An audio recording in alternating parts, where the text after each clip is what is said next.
Olá, bom dia, boa tarde, boa noite. Essa aula de hoje agora vai ser sobre óxidos e hidróxidos. Bom, então são duas classes mineralógicas, né, que são conhecidas há muito tempo na história da humanidade, né?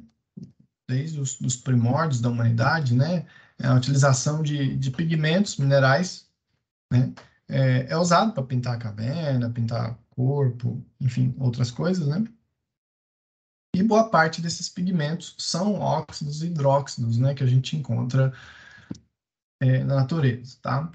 E junto com os sulfetos, né, os óxidos, principalmente, são os principais minerais de minério que a gente tem, né? Então, desde aqui, né, a pintura lá nas cavernas lá da Serra da Capivara, né, utilizava hematita, limonita, né, como pigmento, tá? Até aqui a mina de Carajás, por exemplo, né, onde atualmente é a maior mina de ferro do Brasil, né, onde é extraído. Óxidos e hidróxidos também comumente ocorrem associados, né, várias espécies minerais entre si, ou mesmo entre alguns dessas classes, tá? Elas têm uma certa afinidade, né, a diferença, o óxido tem um oxigênio como ânion principal, né, como ânion, né? No caso, só o oxigênio e os metais, como cátio. E no caso dos hidróxidos, né? Ao invés de ter o oxigênio como ânion, a gente tem hidroxila, né? Então, o oxigênio é ligado ao hidrogênio. Então, isso caracteriza, né, o que a gente chama desses minerais como hidratados, né? Então, todo mineral que tem hidroxila como parte do seu ânion, né, da parte do seu radical aniônico, a gente vai dizer que esse mineral é hidratado, tá? Isso ocorre também para outros tipos de minerais, outras classes, tá? Mas a classe dos hidróxidos, ela tem como ânion apenas hidroxilo. Então, os óxidos, eles possuem uma dureza e uma densidade maior do que os hidróxidos. Os óxidos geralmente são opacos, tá? E possuem brilho metálico, enquanto que os hidróxidos geralmente têm brilhos terrosos. Parece, parece terrão mesmo, barrão, né? Os óxidos geralmente são acessórios comuns e frequentes, né, em rochas ígneas e metamórficas, tá?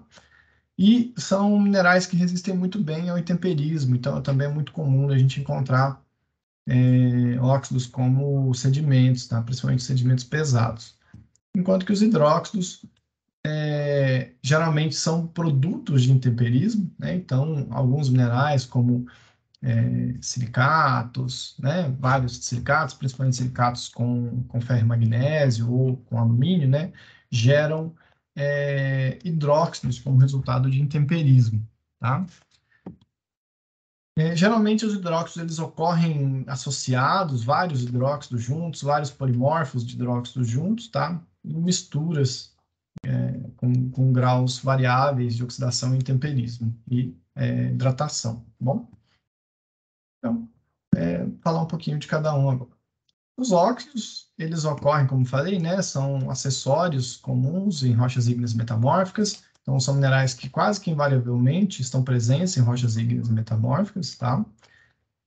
Geralmente como acessório, ou seja, aqueles minerais que ocorrem em baixa quantidade, né, geralmente menor que 5% na rocha, tá? Possuem dureza e densidades altas, né, e são geralmente bastante simétricos, né, têm estruturas bastante simétricas. A gente classifica e agrupa, né, os óxidos com relação cátion-oxigênio, tá? Então, relação de 2 cátion para um oxigênio, como cuprita, 1 para 1, periclase, zincita, e aí a gente tem 3 grupos importantes, né? O grupo da hematita, o grupo do espinélio e o grupo do rutilo, tá? Eles têm propriedades um pouquinho diferentes entre si, né? Arranjos cristalinos e proporções entre cátions e ânions um pouquinho diferentes, tá? Se a gente pensar bem, o quartzo, né, é um óxido de silício, né, como substância, né, o óxido de silício como substância química a gente chama de sílica, tá? Então, não confundir sílica com óxido de silício, com o que a gente vai ver mais para frente, né, os silicatos, tá? Então, quando a gente diz sílica, a gente está falando óxido de silício, né? Então, o quartzo, ele é um óxido de silício, ele seria enquadrado como um óxido, né? Quimicamente ele é um óxido, mas na mineralogia a gente classifica os minerais formados por óxido de silício como silicatos, tá? A gente considera o tetraedro de silício como o radical aniônico, né? E isso causa algumas diferenças importantes, justamente porque os silicatos são o grupo mineral, né? Esses minerais que possuem esses tetraedros de silício são os minerais mais abundantes, mais diversos e mais complexos em relação, comparado com com as outras classes minerais, tá? Então, a gente classifica os silicatos como um grupo à parte, tá? E se a gente for considerar bem, fosfatos, sulfatos, né? Também são minerais que têm o oxigênio como ânion, né? Só que a gente considera o radical aniônico, né? Por conta do tipo de ligação que eles fazem. A gente viu isso lá na parte da cristaloquímica, tá? Na parte dos cristais isodésmicos, anisodésmicos, né? A gente vai rever isso na próxima aula aqui, tá? Bom, então, os óxidos geralmente eles são duros, são refratários, né? Eles possuem um alto ponto de fusão, são formados precocemente, né? Nas rochas com alta temperatura, tá? Os óxidos geralmente possuem ligações iônicas, são dominados por ligações iônicas, tá? E aqui eu só repeti um monte de coisa, né? Isso, e eles têm importância econômica porque são alguns dos minérios mais utilizados, alguns mais importantes, né? Por exemplo, o minério de ferro, como a magnetita e a hematita, o minério de cromo, com a cromita, manganês, estanho e urânio, né? São elementos extraídos de óxidos. Então, aqui, né, os tipos de minerais diferentes, então, minerais, né, razão de 2 para 1 ou de 1 para 1, tá? Razão de 2 para 3, o grupo da hematita, razão de 1 para 2, o grupo do rutilo, e o grupo de espinério, que tem mais de um cátion diferente, né? Aqui. E outros tipos de óxido, como que não se encaixam propriamente em nenhuma essas classificações. Aqui, eu queria chamar a atenção para o gelo, né? A gente tem aqui o gelo. O gelo, ele é um óxido, né? Um óxido de hidrogênio. E quando ele ocorre no estado natural, tá? Quando ele ocorre lá nas geleiras, nos polos ou das altas montanhas, né?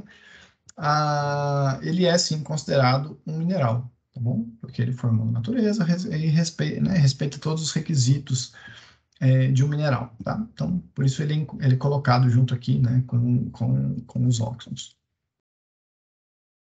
Aqui para a gente ver as diferenças, né? Da estrutura, do tipo da estrutura, né? Então, tipo da cuprita, tipo da zincita, hematita, espinélio, rutilo são os tipos principais aqui, né, dos grupos dos óxidos que a gente conhece. Bom, então o óxido do tipo periclásio, né, um óxido de magnésio, tem estrutura do tipo halita, né, do tipo cloreto de sódio.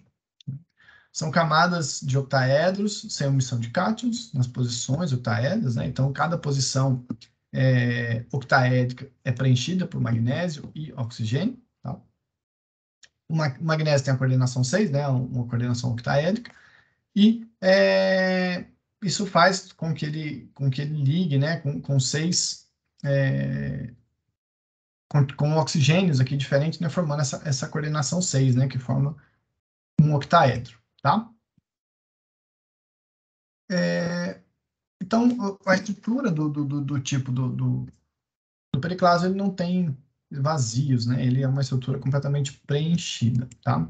O periclaso, ele ocorre, é um mineral relativamente raro, tá? Ele ocorre em zonas de metamorfismo de contato, quando a gente tem um calcário rico em magnésio, né? Um calcário dolomítico, né? Um dolomito.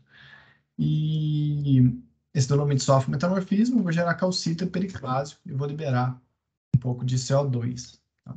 Uma reação que ocorre aqui. O grupo da hematita é um grupo de óxido importante, né? A estrutura é baseada no empacotamento hexagonal, tá? Denso, um hexagonal denso de oxigênios com cátions de coordenação octaédrica entre eles, tá? Então, a gente tem aqui como se fosse folhas, né? De octaedros no caso aqui da hematita ou do corindon, né? A hematita é ferro 3, o corindon é alumínio 3, né? Então, eles são minerais do mesmo grupo, são isoestruturais.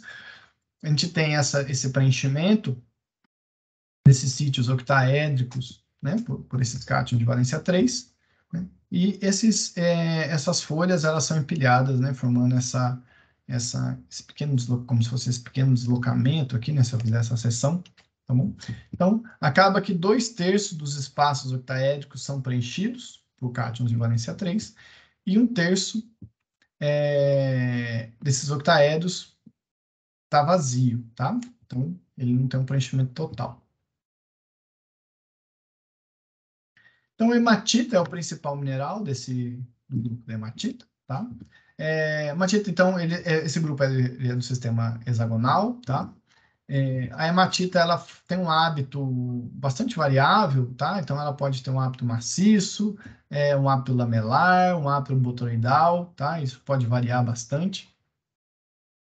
Possui uma dureza média aí de 5 a 6, uma densidade também média aqui de 2,25, tá? Quando ela está pura, mas geralmente ela está com outras coisas juntos.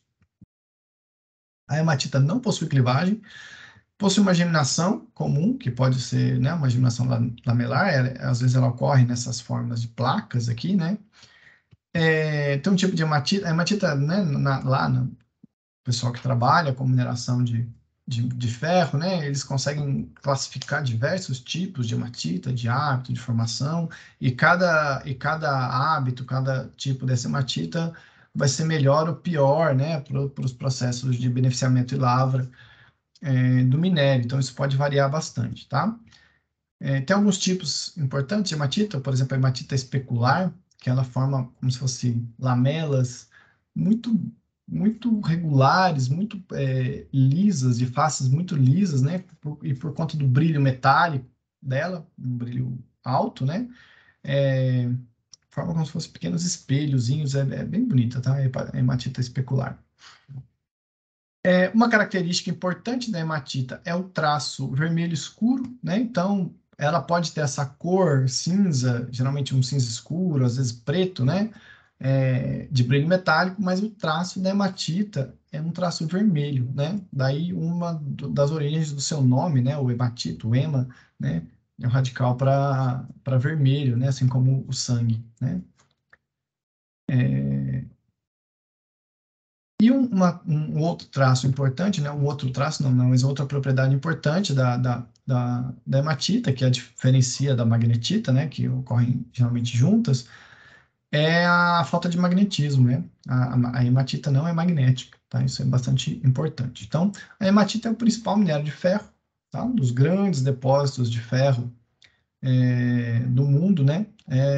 São formados por hematita. O corindon é um outro óxido importante, né? Também é estrutural da hematita, tá? É um óxido de alumínio e tem algumas variedades gemológicas, como o rubi e a safira, né? O rubi é vermelho e a safira é azul, tá? O corindon é um mineral 9 na escala de dureza, né? Então é um mineral bastante duro, tá? Tem uma dureza bastante elevada. E desses minerais de dureza elevada, ele está aí dentre os mais comuns, né? O corindon não é um mineral comum propriamente, tá? Mas não é também assim muito difícil de achar, principalmente porque ele tem muitas variedades que não são gemológicas, que normalmente é essa variedade cinzona, meio feiona aqui, né? Mas tem uma dureza bastante alta. É comum ela formar essas bipirâmides hexagonais, uma forma de barrilzinho aqui, tem um hábito bem bonitinho, tá? Tem uma densidade relativamente alta também, né, por se tratar de alumínio, né, um elemento leve, mas como ele tem uma estrutura compacta, isso eleva a densidade do mineral. Tem uma partição basal, né, aqui, basal, né, que te diz é perpendicular ao eixo C, né, a hematita, quando ele é hexagonal, então ele tem um eixo C aqui e tem uma clivagem perpendicular a esse eixo C. Ele tem um brilho adamantino, a submetálico, né? Submetálico por conta dessa ligação que pode ter um caráter um pouco metálico às vezes, mas um brilho adamantino, porque também tem um índice de refração bastante elevado, né? A safira e o rubi são minerais gemológicos bastante importantes e raros, né? E como ele tem uma dureza alta, ele pode ser usado como abrasivo, né? Geralmente a gente usa óxido de alumínio para fazer abrasivo, para polimento de peças, para fazer lâminas, por exemplo. Bom, um outro mineral também aqui, né, do grupo da hematita, só que ao invés de ter dois cátions 3, né, ele tem um cátion 2 e um cátion 4, tá? Que é o ferro 2 e o titânio, né? Então a eumenita é um óxido de ferro e titânio, é um mineral bastante importante de titânio, tá? Também hexagonal, também tem uma dureza média aqui, densidade também média, pode ter uma geminação, é comum, às vezes ele tem cristal geminado, tá?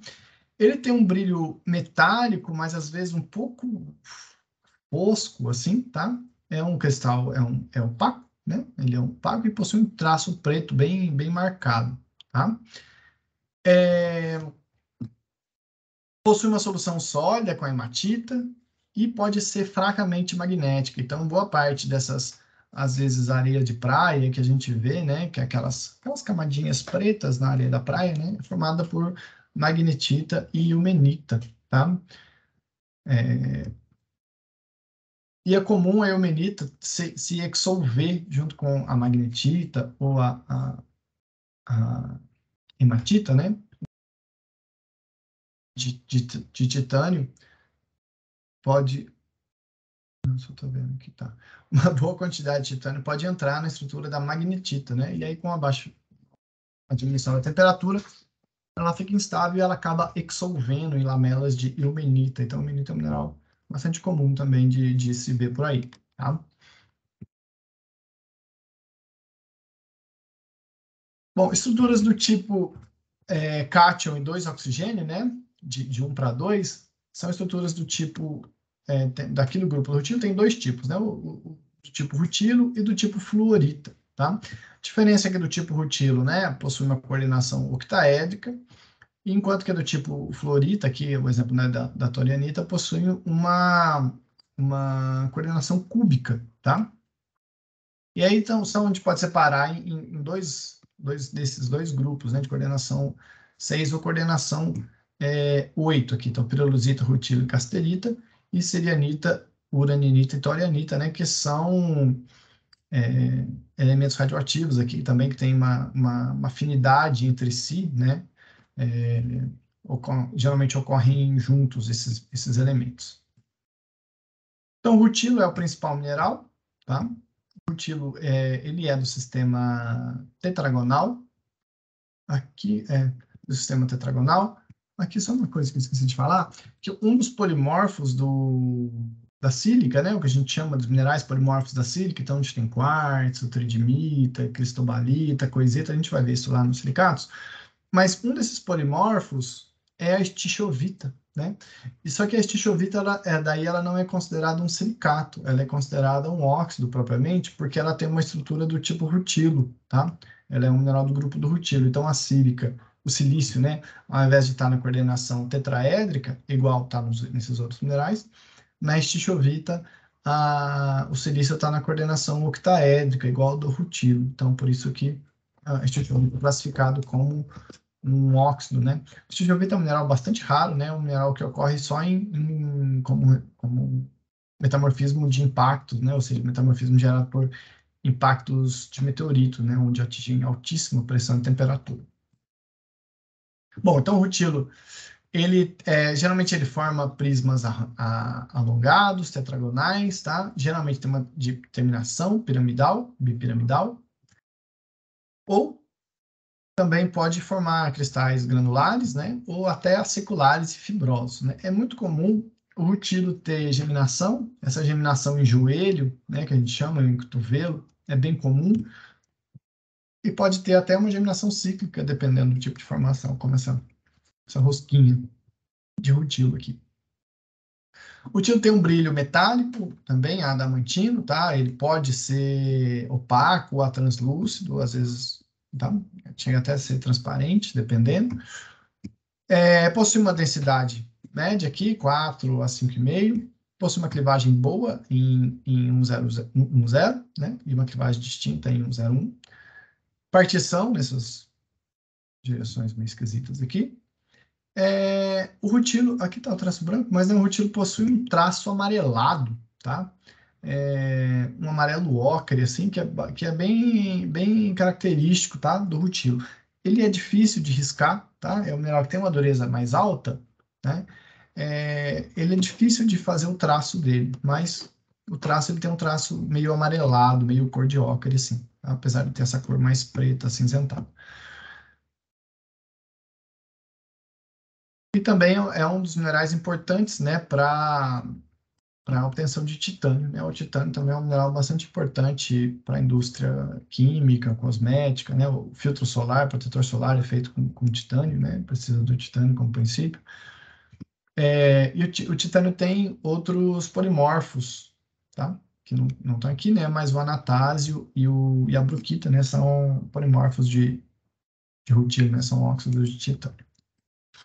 Aqui alguns exemplos bonitinhos, né? Então, essa geminação em cotovelo, que é bem bonita, né? Tem muitas posições gemológicas. Forma essas geminações que formam essas fibras douradas, tá? É um hábito gemológico, não é comum, né? Mas ele é bastante apreciado por colecionadores, porque é bastante bonito, né? Uma simetria aqui quase hexagonal. E também pode ocorrer como agulhas douradas inclusas em quartzo, tá? E aí a gente chama, né, de quartzo rutilado, né? São essas agulhas finas, às vezes muito finas, agulhas douradas, que ocorrem inclusas dentro dos cristais de quartzo. Pirolusita é um outro óxido comum, né? Um óxido de manganês, tá?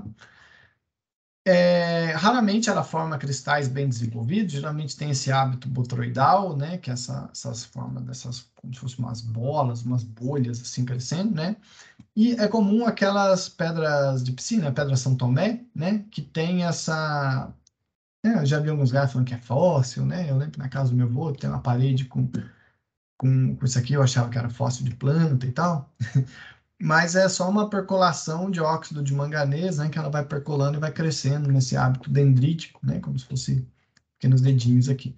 Tem uma dureza baixa, é, tem uma variedade cristalina, né, a variedade cristalina da perlusita tem uma dureza um pouco mais elevada, e ela tem um traço preto bem característico que deixa a mão suja, né, a gente pega a perlusita, ela deixa tudo meio sujo assim, tá?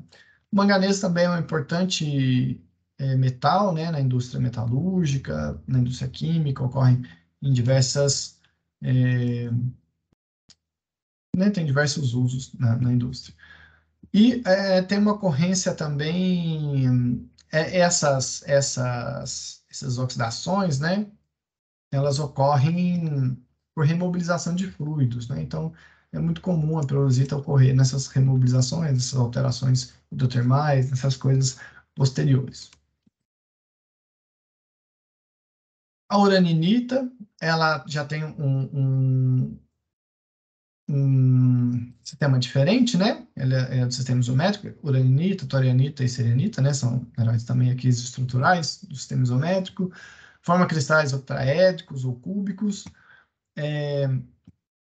não possui clivagem também, tem uma dureza média aqui, uma densidade relativamente alta, tá? Por conta do peso específico dos elementos, né? O urânio é o elemento com a maior massa atômica, né? Que a gente tem, natural.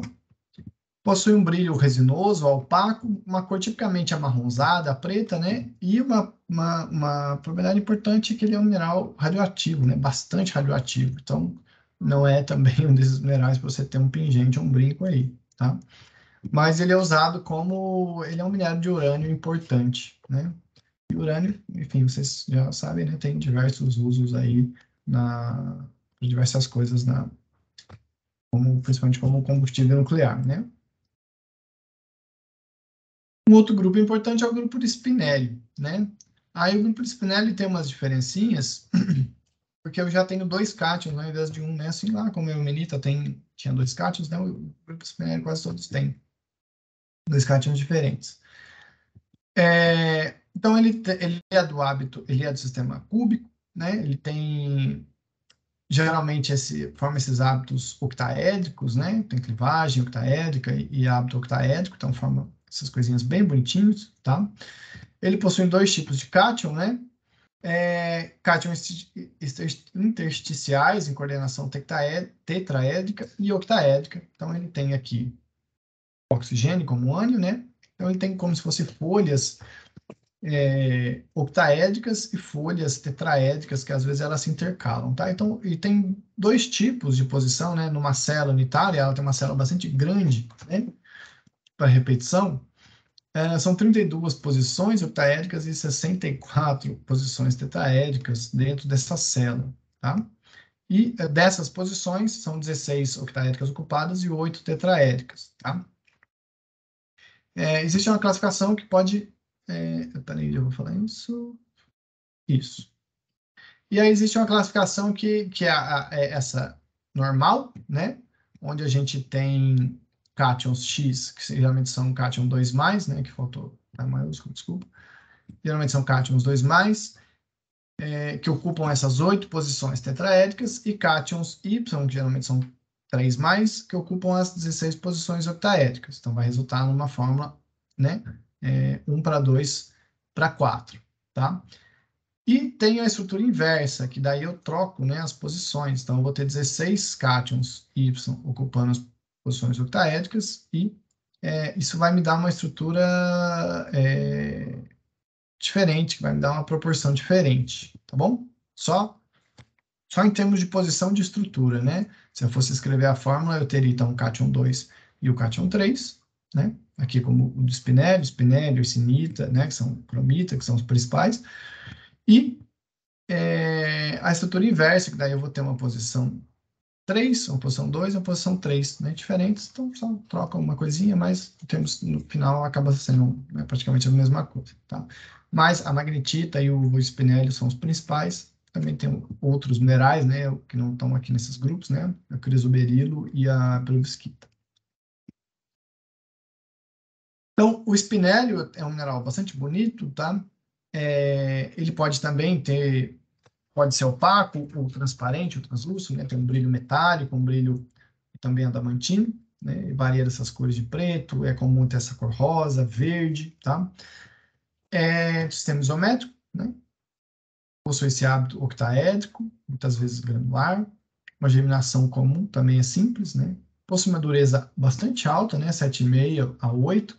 Uma densidade também relativamente alta, de 3,5 a 4,5, tá? O spinélio, ele tem uma ocorrência mais restrita, né? Ele pode ocorrer em algumas rochas metamórficas, alguns pegmatitos e hidrotermais mais restritos, mas é um mineral acessório importante no manto terrestre, principalmente por conta da sua composição, né? Óxido de magnésio e alumínio, né? Ele é um mineral comum no manto, né? E ele pode ser usado como gema, né? É comum. Um outro mineral do grupo de espinélio importante é a magnetita, tá? Possui as mesmas propriedades, né? Isométrico, germinação, o hábito octaédrico, tá? Também possui uma dureza um pouco mais baixa aqui, de 5,5 a 6,5. Uma densidade alta. Esse hábito octaédrico da magnetita é bastante comum, tá? A gente encontra, a magnetita é um mineral acessório comum, né? E a característica mais importante diagnóstica é o brilho, o magnetismo, né? Até o magnetismo vem da magnetita, né? Como foi descrito, é um magneto natural, né? Descrito aí já, é conhecido há muito tempo.